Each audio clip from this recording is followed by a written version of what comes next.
So, like for example, 100 student kami dun sa subject na yon. Tapos, ang nakagraduate, kung hindi ako nagkakamali, wala pang 20. True. So, naalala ko, noong time na yon, tawag dito, the one seat apart, ayoko mangopya. Pero nag-aral naman ako ng gusto. Kasi masyado na ako na-convict ng Holy Spirit noong time na yon. Sabi niya, kung ipapasa mo, yung exam mo, dahil lang sa pangongopya mo, baliwala yung diploma mo.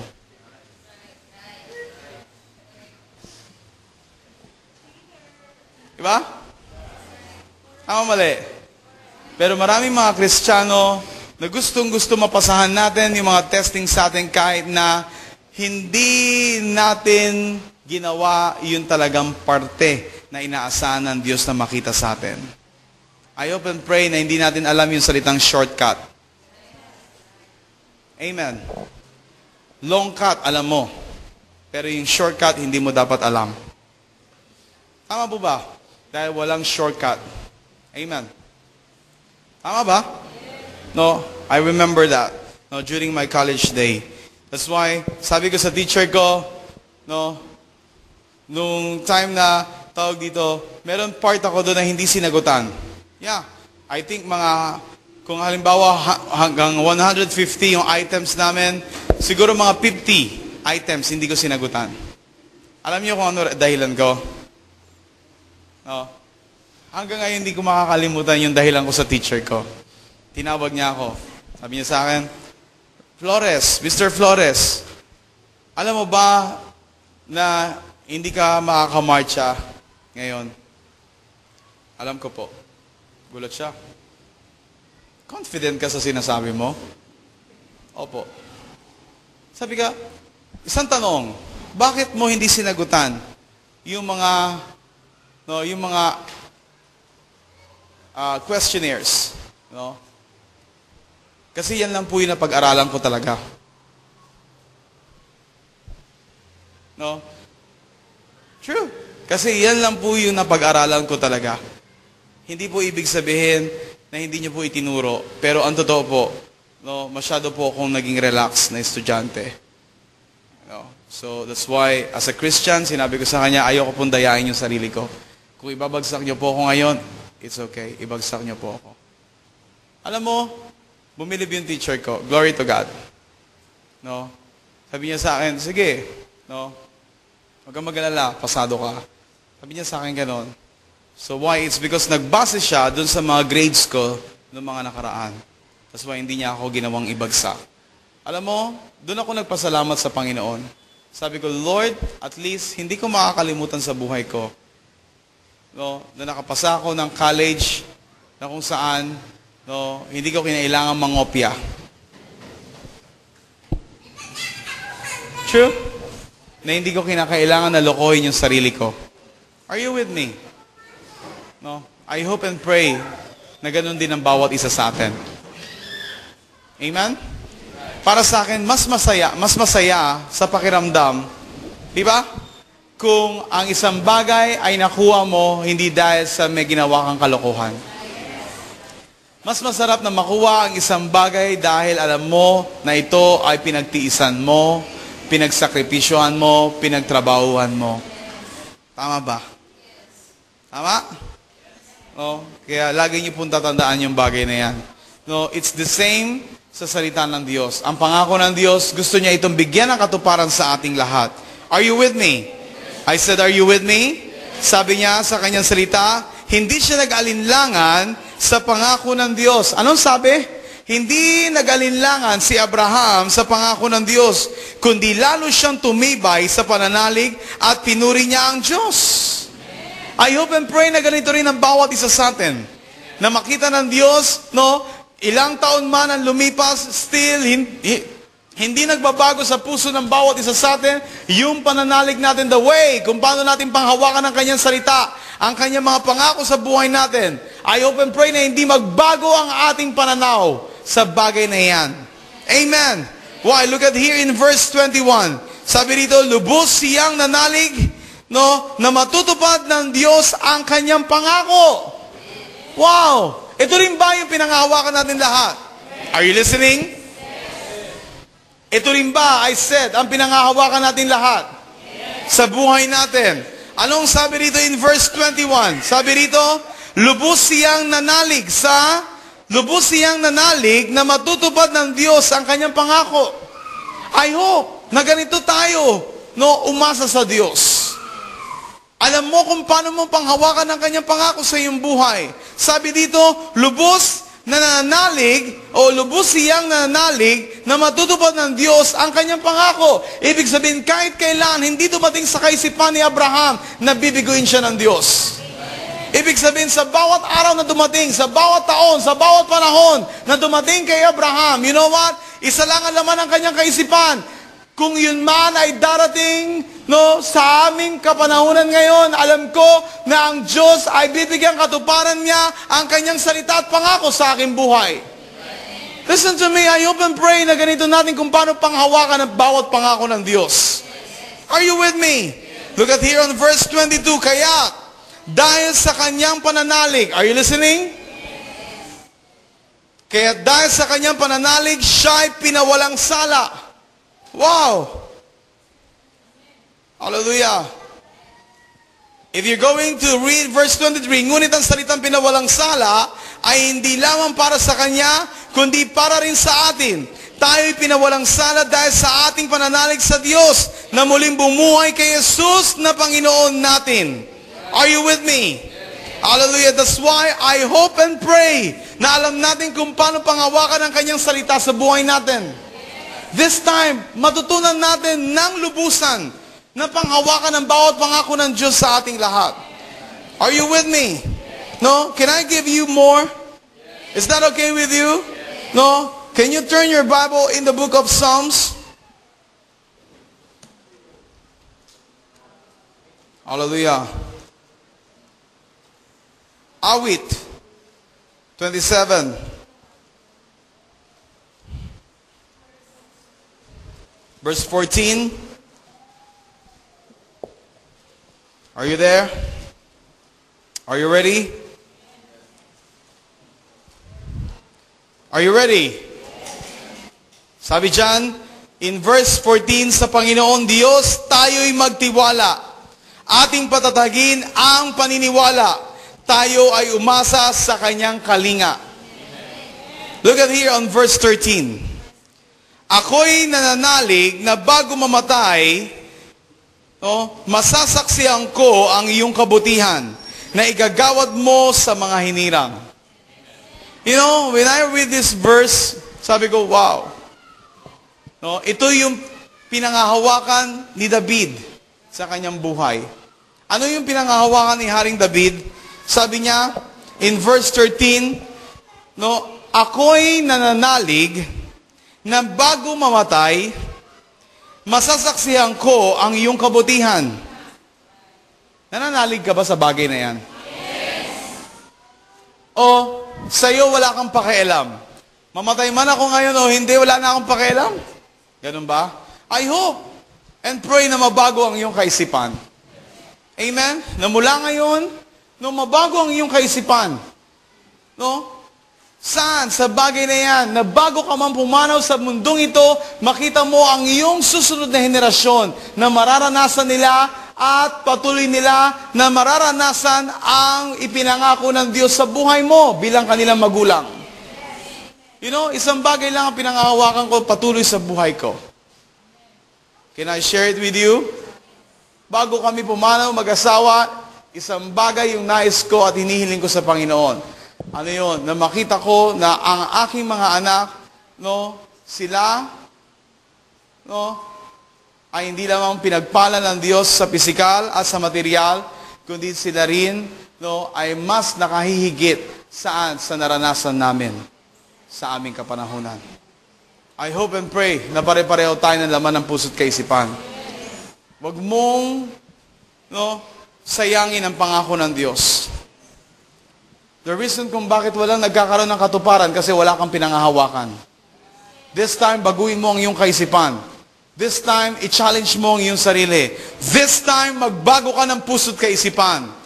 para bigyan ng katuparan ng Diyos ang bawat ipinangako niya na pinangahawakan mo sa iyong buhay. Ito yung oras, ito yung panahon, listen to me, na i-challenge mo yung sarili mo. Dapat ikaw mismo, no, matutunan mo sa sarili mo na i-challenge ang iyong buhay.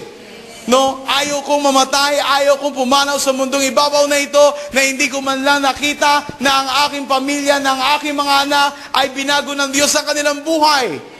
Na pinagpala ng Diyos ang kanilang mga gawa. Na pinagpala at patuloy pang pagpapalain ng Diyos ang aking mga lahi.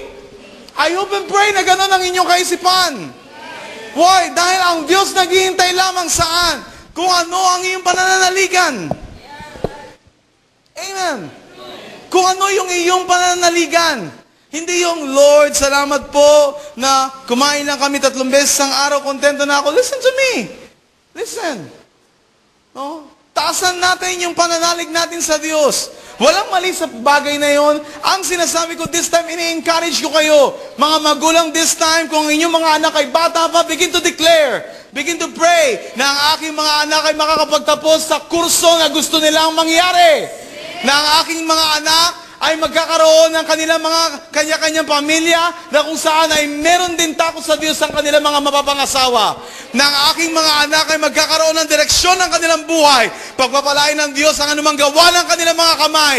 Na ang aking pamilya mula ngayon hanggang sa wakas ng aking hininga, sila ay hindi na muli makakasumbong pa ng kahirapan. Subalit sa bawat araw na darating, ang pag-asa, ang kasaganahan, ang grasya ng Diyos, ang siyang mananahan, ang siyang mananatili sa aking sambahayan. Kung bakit ito pinangahawakan ngayon, listen to me, dahil ang Diyos ay tapat sa buhay mo. I hope and pray na alam mo kung paano mo panghawakan ang bawat salita na nagmumula sa Diyos.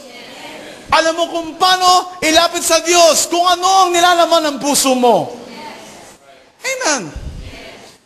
Kung ngayon nakikita mo ang kahirapan, huwag kang pumayag na manatili ka sa kahirapan. Magsimula ka na manalangin, magsimula ka magtiwala sa Diyos, magsimula ka na umasa sa Diyos, dahil ang Diyos, siya ang ating malinaw na pag-asa. Hello? Am I right? Huwag kang pumayag. Siguro, sa kahirapan ko, dito na rin ako mamatay, dito na rin sila mamatay. What do you think? Is that good? No. Amen? You have a big God. Amen? Now, kung meron mang kahirapan ngayon, it's okay. That's normal. Are you with me?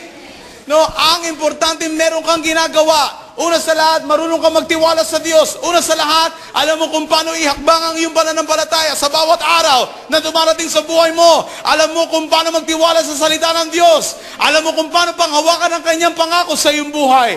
Hanggang isang araw, magugulat ka na lamang na ang Diyos ay nagbibigay ng katuparan sa bawat salita ng iyong pinangahawakan sa iyong pamilya, sa iyong buhay, sa iyong mga mahal sa buhay, sa tamang panahon at sa tamang pagkakataon. Yun ang pagkakakilala ko sa Diyos. Are you with me? Yes. I tell you, no, I hope and pray na ang pag-asa na ito hindi mawala sa puso ng bawat isa. Amen. Magsimula kang maniwala, magsimula kang manampalataya, magsimula ka, you know what, na mabuhay na ngayon ay naaayon sa kalooban ng Diyos. Amen. Hallelujah. Can I give you this last verse? Is that okay with you? Yes. And then after this we will pray. Are you with me? Yes. In chapter 28, verse 7. Book of Psalms 28:7. Are you ready? Are you ready? In Psalm 28:7, sabi dyan, si Yahweh ang aking tagapagsanggalang, aking kalakasan, kaya naman ako, ang pagtitiwala ay sa Kanya lamang. Nagagalak ako sa Kanyang ginawang pagtulong sa akin, kaya naman ako ay laging aawit, siya'y pupurihin. Did you get this? Did you get this? What do you think? Is that good? Look at here. Can you give me one more? Verse 10, chapter 27. I want you to keep that in your heart. Amen? Ilagay mo yan sa puso mo, sa iyong isipan, yung mga pangako na yan, upang sa ganon, sa bawat araw ng iyong buhay, patuloy ka na lumakad na mayroong tunay na pagtitiwala at pag-asa sa Diyos. Amen. Hallelujah. Look at here on chapter 27. Let's go back on 27, verse 10. Are you ready? Amen. You know what? Listen to me. Everybody look at me first. Sabay-sabay natin basahin. And you know what? For me, when I receive this word, I know ang Diyos ay tunay na nagpapaalala na siya ang ating Ama na makapangyarihan sa lahat na nagbibigay pag-asa sa ating lahat. Do you believe on that? Let's read this verse. Chapter 27, verse 10. Maiwan man ako ng aking magulang, may Panginoon pa akong aasahan. Did you get this? Can you stand on your feet? Get your Bible. Let us declare this word. I know this is a very, very powerful word on this morning. And begin to claim it into your life. Amen. Amen. It's okay. Kung buhay pa ang ating mga magulang, we are blessed. Amen? But for me, you know what? Ito ay para sa ating lahat. Are you with me? Amen. Amen? Hallelujah. Sabi rito, let us read. Are you ready? Yes. Okay? Now, maiwan man ako ng aking magulang, may Panginoon pa akong aasahan. Again, maiwan man ako ng aking magulang, may Panginoon pa akong aasahan. Again, maiwan man ako ng aking magulang, may Panginoon pa akong aasahan. Again, maiwan man ako ng aking magulang, may Panginoon pa akong aasahan. Hallelujah! I tell you, ano ang sinasabi ng salita ng Diyos? Listen to me. Alam ko na mahalaga sa ating lahat ang ating mga magulang. Am I right? Pero ang totoo, ang sinasabi ng salita ng Diyos sa iyo bilang individual, sa akin bilang individual na tao, ang mahalaga, you know what? Ang Diyos ay laging naririyan upang magbigay ng pag-asa sa ating lahat. Hallelujah! That's why, listen, wala dapat napuwang sa puso natin ang kawalan ng pag-asa. Sa bawat umaga, listen to me, pinapaalala sa iyo sa pamamagitan ng salitang ito, hindi ka maaaring umasa kanino man. Ang pag-asa nating lahat ay dapat sa Diyos lamang. Why? It's because sabi niya sa kanyang salita, maiwan man ako ng aking magulang. Bakit sinabi rito ni David na aking mga magulang? Against ba siya sa kanyang magulang? Hindi.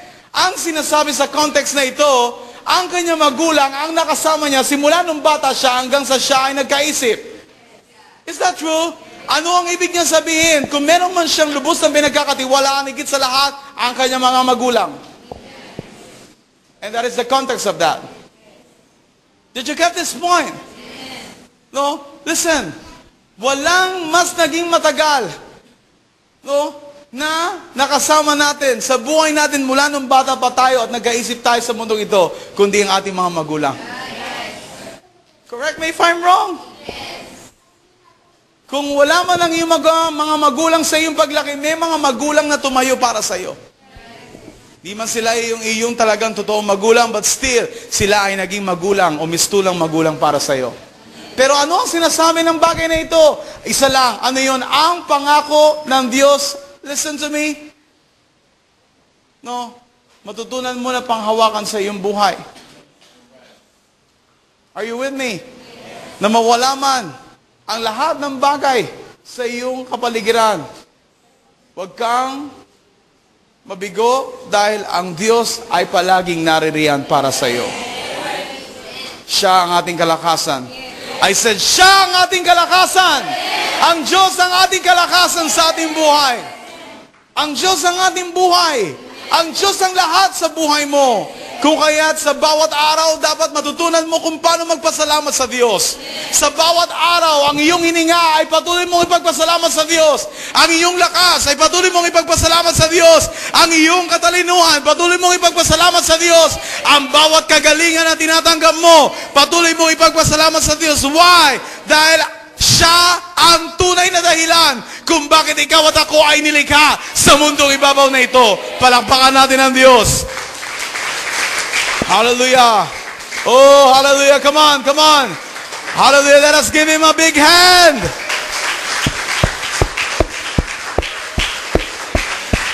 Hallelujah. Come on, lift up your hands right now.